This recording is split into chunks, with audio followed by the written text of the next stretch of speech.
pengawas. Ya, Selamat sore. sore.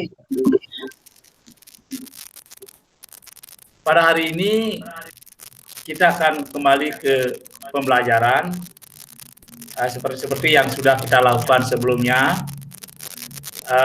Hari ini kita masuk ke topik yang kedua.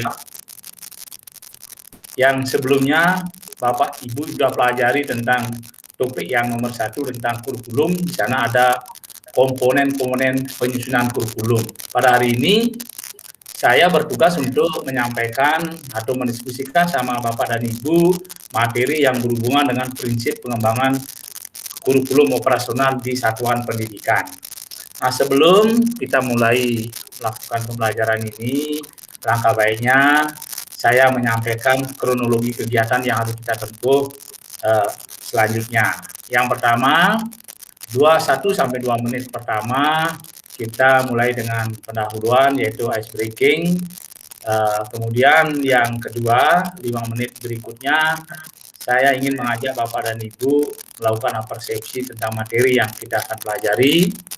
Kemudian 3-4 menit berikutnya saya ajak Bapak dan Ibu untuk mendengarkan paparan saya untuk menjawab permasalahan kita yang kita diskusikan tadi. Dan 1-2 menit berikutnya kita akan merefleksikan hasil kegiatan kita hari ini dan terakhir kita menyimpulkannya. Untuk mengakhiri pembelajaran tetap kita akhiri dengan berdoa. Nah, untuk itu pada hari ini memulai pembelajaran untuk ice breaking, saya menunjuk Ibu Idawati untuk tiket hari ini. Nah, untuk itu waktu saya silakan untuk Ibu untuk membuka kegiatan ini. Silakan Ibu. Terima kasih Pak Nyoman atas kesempatan yang diberikan. Namun sebelum saya memandu kegiatan ice breaking ini untuk menyegarkan, mempersiapkan diri, mengikuti kegiatan sesi materi terkait dengan prinsip penyusunan kurikulum operasional. Baiklah, kita awali dulu kegiatan ini dengan doa. Kita memohon kesehatan agar diberikan keselamatan, kesehatan sehingga kegiatan ini bisa berjalan dengan lancar dalam kondisi yang sehat. Mari Bapak Ibu berdoa sesuai dengan kepercayaan kita masing-masing. Kita hening sejenak memohon keselamatan. Berdoa mulai.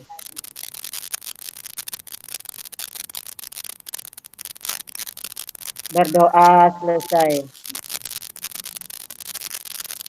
Lanjut, saya akan memandu ice breaking yang tujuannya tentunya untuk merefresh, menyegarkan diri kita untuk siap mengikuti kegiatan sesi materi hari ini.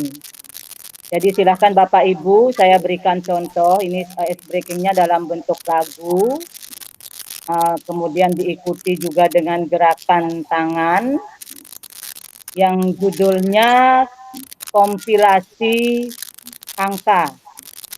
Saya kasih contoh dulu Bapak, silakan diperhatikan. Silakan Bu. 1 jari kanan, 1 jari kiri, digabung jadi 2, jadilah jembatan. 2 jari kanan, 2 jari kiri, digabung jadi 4, jadilah kamera. Ceklek. 3 jari kanan, 3 jari kiri, digabung jadi 6, jadilah menara. Di atas menara 4 jari kanan, 4 jari kiri, digabung jadi 8, jadilah kelinci. Lompat, lompat, 5, jari kanan, 5 jari kiri, digabung jadi 10, jadi tepuk tangan. Sudah paham Bapak Ibu? Kita coba sekali saja mengingat waktu ya. 1 Jari jari kanan, Kanan, 1 jari jari kiri, kiri, digabung jadi di jembatan, jadilah jembatan. jembatan, 2 jari jari kanan, 2 jari kiri, digabung jadi 4, 4, jadilah merah. jepret, jepret, ceklek, 3 jari kanan, 3 jari kiri, digabung di jadi 6, jadilah menara di atas menara. 4 jari kanan, 4 jari kiri, kiri, gabung jadi jadi 8, 8, jadilah kelinci, kelinci. Lompat, lompat. lompat, anggur, 5 jari kanan, 5 jari kiri, digabung jadi 10, jadi tepuk tangan. Oke Bapak Ibu, demikian ice breaking yang saya pandu. Mudah-mudahan ini bisa menyegarkan fisik kita, psikis kita sehingga siap mengikuti sesi kegiatan hari ini. Yang serahkan sepenuhnya waktunya kepada Bapak Nyoman selaku fasilitator untuk melanjutkan kegiatan ini. Terima kasih. Iya, terima kasih untuk Ibu Widawati. Tepuk tangan untuk Ibu Widawati. Udah ada dulu. Terima kasih. Baik, Bapak dan Ibu Kepala Sekolah dan pengawas yang saya banggakan. Sebelum kita masuk ke materi ajar yang kita bahas pada hari ini, terlebih dahulu kita diskusi dulu. Mungkin ada beberapa pertanyaan yang perlu kita cermati bersama, karena selama ini kita sudah melaksanakan berbagai kurikulum dari kurikulum 2006 sampai kurikulum 2013. Bahkan variasinya banyak di kurikulum 2013 itu. Nah, oleh karena itu, dalam rangka penyusunan kurikulum di satuan pendidikan, khususnya kurikulum operasional sekolah atau SMP Negeri 1 Serius, umpamanya seperti itu namanya, terlebih dahulu saya akan mengajukan pertanyaan. Mengapa kurikulum itu disusun berdasarkan prinsip berpusat pada peserta didik? Nah, kira-kira saya tunjuk saja ya, karena kita berempat gitu. Pergi Pak Wayan saja dulu lah. Ya. Pertanyaannya, kurikulum berpusat pada peserta didik itu tujuan utamanya adalah supaya kita bisa menerapkan prinsip belajar Ki Hajar Dewantara, benar-benar kita memberikan pelayanan, yakni menghamba kepada anak. Ya, supaya itu prinsip yang harus kita cari, Pak. Ya, terima kasih. Nah, itu pandangan dari Pak Wayan. Mungkin Ibu Widawati bisa lebih membuka sehingga mengapa harus berpusat pada peserta didik. Baik Pak Nyoman, berkaitan dengan kenapa kurikulum itu disusun berpusat kepada peserta didik. Jadi pada prinsip penyusunan kurikulum yang pertama itu berpusat pada peserta didik. Jadi acuannya dalam operasional kurikulum penggerak ini yang menjadi filosofi yang kita gunakan adalah filosofinya Ki Hajar Dewantara terkait dengan pendidikan yang memerdekakan, yang mana konsepnya seperti yang Pak Wayan Swite sampaikan, itu berhamba pada peserta didik yang nanti tujuan akhir dari kegiatan itu adalah menjadikan pelajar Pancasila. Jadi sesuai dengan tujuannya itu profil pelajar Pancasila. Tentu dalam penyusunan program ini, karena kurikulum itu merupakan pedoman ketika kita melaksanakan proses pembelajaran, tentu kita harus mengakomodasi apa yang menjadi kebutuhan daripada peserta didik itu sesuai dengan kondisinya, sehingga apa yang menjadi tujuan kita menjadikan peserta didik itu sesuai dengan profil pelajar Pancasila itu tercapai. Jadi juga berkaitan dengan prinsip pembelajaran yang sesuai dengan kebutuhan peserta didik. Jadi memberikan kapasitas yang sesuai dengan apa yang memang menjadi kodratnya untuk bisa kita tumbuh kembangkan. Sehingga dari perencanaan sudah didesain berpihak kepada peserta didik. Jadi terkait dengan penyusunan atau prinsip penyusunan kurikulum itu merujuk kepada sesuai dengan kondisi peserta didik. Saya rasa itu Pak Nyoman untuk melengkapi apa yang disampaikan oleh Pak Wayan Swite berkaitan prinsip yang pertama dalam penyusunan kurikulum itu sesuai dengan kondisi peserta didik. Ya, terima kasih Ibu dan Pak Wayan Swite bahwa kedua pendapat itu saya tidak berikan komentar, itu semua pendapat yang bagus. Karena lagi sebentar kita akan masuk ke pembahasan materi. Sebelum kita masuk, karena kita dibatasi oleh waktu, saya ada satu pertanyaan yang perlu saya sampaikan kembali kepada teman-teman semua. Ada pertanyaan yang mungkin kita sudah sering lakukan, begitu. Kalau menyusun kurikulum itu melibatkan banyak orang, gitu. Mengapa, gitu kan? Jadi kalau dulu sudah menyusun kurikulum dengan banyak orang. Pertanyaan saya terkait dengan penyusunan kurikulum di satuan pendidikan operasional di satuan pendidikan ini, apakah juga melibatkan berbagai mangkuk kepentingan? Jika ya, mengapa? Jika tidak, juga mengapa? Mungkin saya minta Pak Putu Eka Wilantara. Terima kasih Pak Armaje. Bahwasanya kurikulum itu kan sebenarnya jantungnya dari sistem pendidikan yang ada di sekolah kita. Bahwasanya yang terlibat di dalam sistem pendidikan di sekolah kan bukan hanya siswa dan guru, tetapi banyak sekali yang pihak-pihak yang terkait.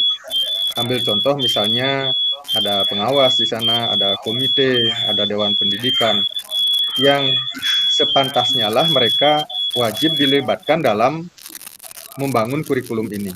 Karena kalau kurikulum itu sepihak saja dibuat, maka kita yakini akan tidak ada link kepada stakeholder yang lain yang tentunya akan menghambat pencapaian kurikulum itu sendiri, baik dari sisi perencanaan, implementasi maupun dari sisi evaluasi, Pak Nyoman.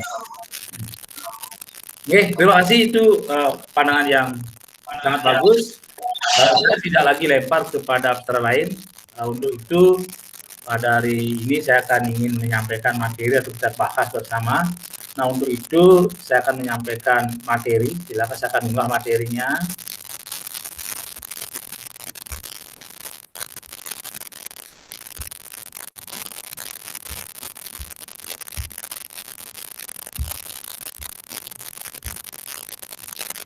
Bisa dilihat Bapak dan Ibu? Bisa? Halo? Bisa. Bisa lihat Pak Yan? Bisa. Terima kasih. Materi hari ini yang kita bahas adalah apa yang menjadi pandangan Bapak dan Ibu semua. Jadi kita sudah bahas prinsip pengembangan kurikulum operasional di satuan pendidikan, di mana ada dua pertanyaan saya terjawab. Mari kita lihat apa saja yang menjadi prinsip dari pengembangan kurikulum operasional di satuan pendidikan. Yang pertama, itu ada berpusat pada peserta didik.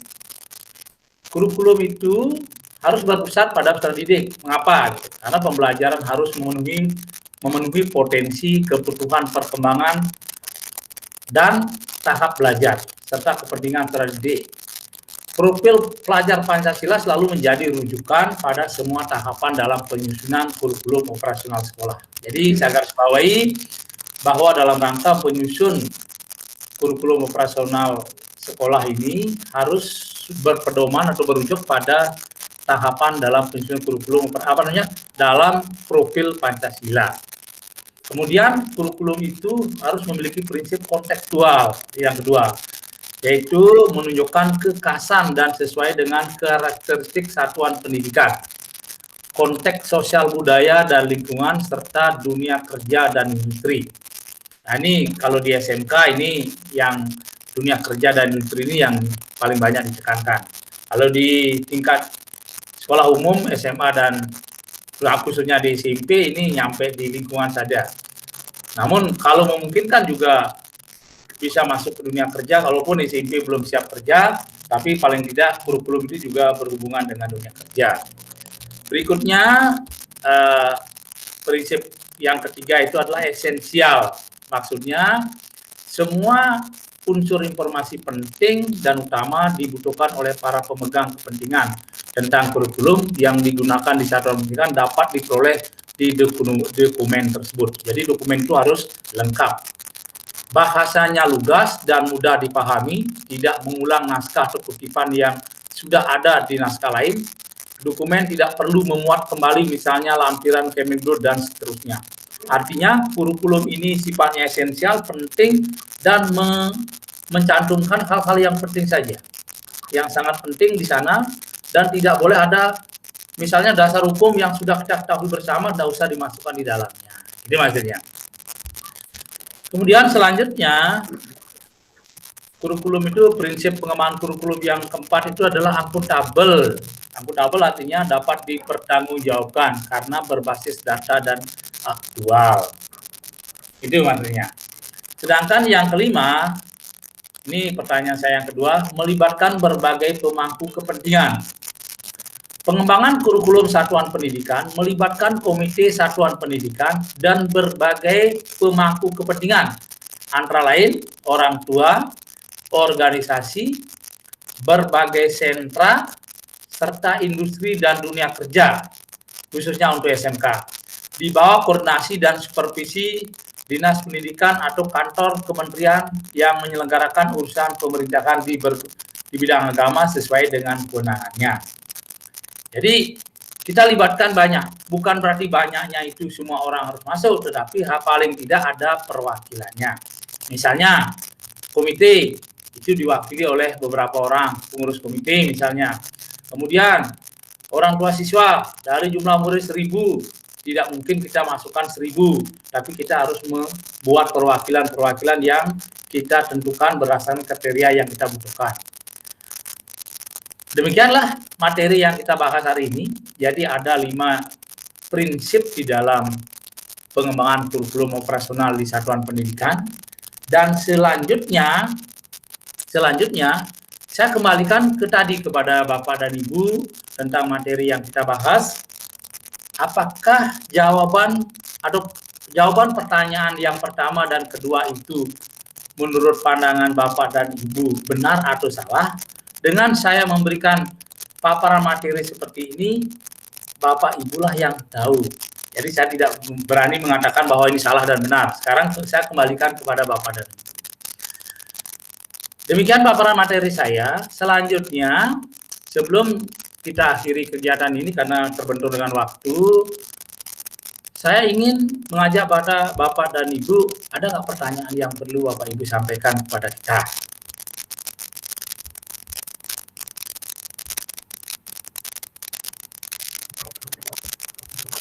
Ya. Pak. Iya Pak Nyoman. Pak Nyoman. Ya. Saya mau bertanya. Silakan Ibu. Dari 5 prinsip penyusunan kurikulum operasional di sekolah penggerak, itu pada poin yang kelima. Jadi biar kita juga nanti mudah dalam dalam implementasi aman itu, jadi melibatkan berbagai pemangku kepentingan.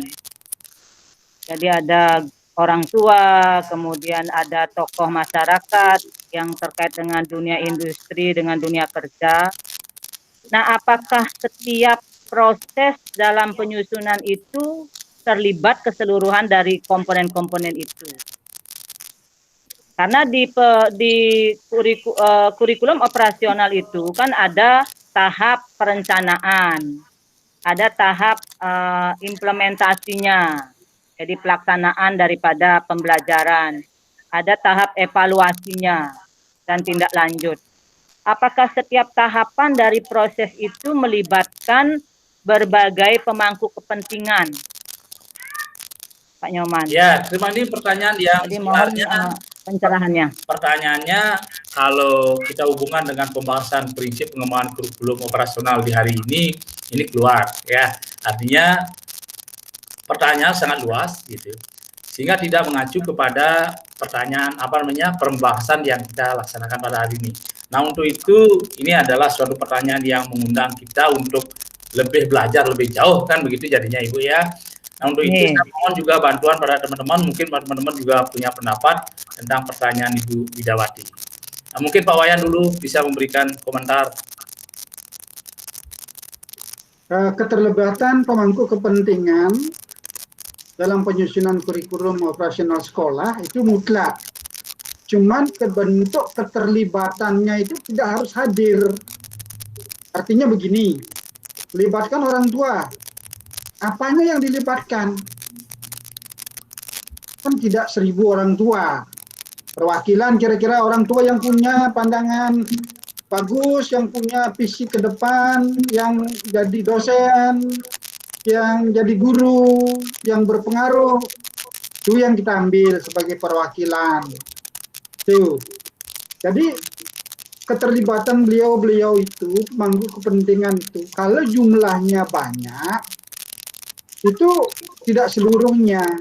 Kalau keterlibatan pengawas satu orang ya harus orangnya yang datang, gitu. Ya, yang lain kalau komite bisa berapa yang datang, ada komite bidang pendidikannya di sana, itu misalnya dia yang kita fokuskan. Kalau semuanya datang, nanti permasalahannya kan dia punya pekerjaan juga. Jadi keterlibatannya itu tidak harus datang full, pernah datang, memberikan bimbingan moral, memberikan support moral, ya, atau bentuk-bentuk yang lain. Itu juga sudah termasuk pelibatan, atau barangkali beliaunya memberikan masukan yang kita bisa masukkan ke dalam pengembangan kurikulum, tetapi beliaunya tidak tahu tentang kurikulum. Pak, anak saya tolong dibeginikan, ya, tolong sedikit-sedikit, jangan dikasih PR terlalu banyak. Itu masukan untuk kurikulum juga, gitu. Ya, itu dulu Pak, ya. Itu jawaban yang luar biasa dari Pak Wayan untuk Ibu Widawati. Jadi saya simpulkan begini dulu, bahwa melibatkan berbagai kepentingan, pemangku kepentingan, itu saya berikan garis bawah bahwa masing-masing pemangku kepentingan itu difungsikan berdasarkan tupoksinya, tugas pokok dan fungsi-fungsinya. Kalau dia seorang guru, nanti perannya lebih banyak di guru. Kalau dia perannya selaku orang tua, tupoksi orang tua seperti mana, batasannya seperti mana. Jadi kita batasi dengan tupoksi mereka masing-masing. Jadi saya simpulkan seperti itu. Untuk lebih lanjutnya nanti karena ini materi ini akan berkaitan dengan materi berikutnya, nanti kita bahas di pertemuan-pertemuan berikutnya lagi. Nah, demikian Bapak dan Ibu, terima kasih atas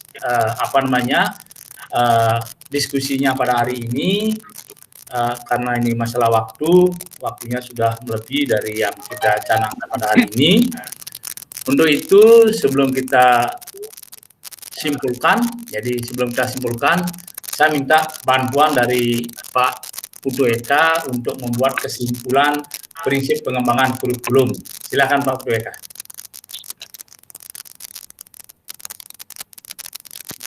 Terima kasih Pak Nyoman atas kepercayaannya.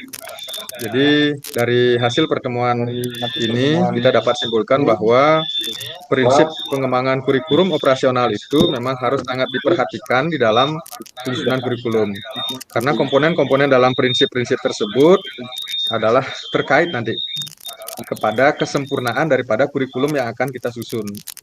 Mungkin demikian Pak Nyoman. Iya, terima kasih Bapak dan Ibu Kepala Sekolah dan pengawas. Akan demikian kesimpulan materi pada hari ini. Sebelum kita akhiri, saya sudah memberikan evaluasi terhadap proses ini bahwa diskusinya sangat bagus dan lancar. Mudah-mudahan kedepannya kita bisa perbaiki.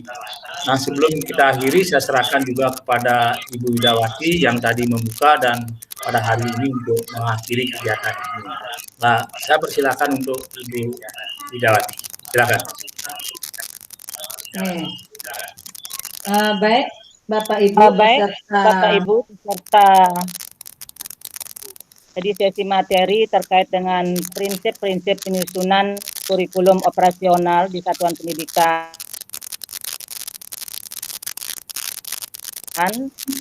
dan kita sudah memiliki pemahaman terkait dengan materi tersebut.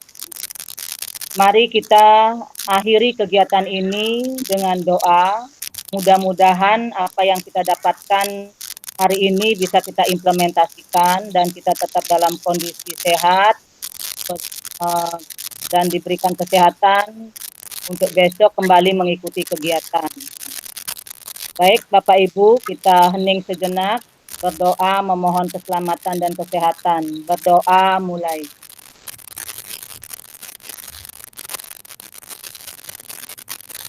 Berdoa selesai. Terima kasih. Terima kasih Ibu Widawati dan terima kasih pada teman-teman semua. Saya akan akhiri. Selamat ya. Oke. Selamat Pak Nyoman. Sampai jumpa besok. Nah, saya akan keluar dari kelompok ini. Oke.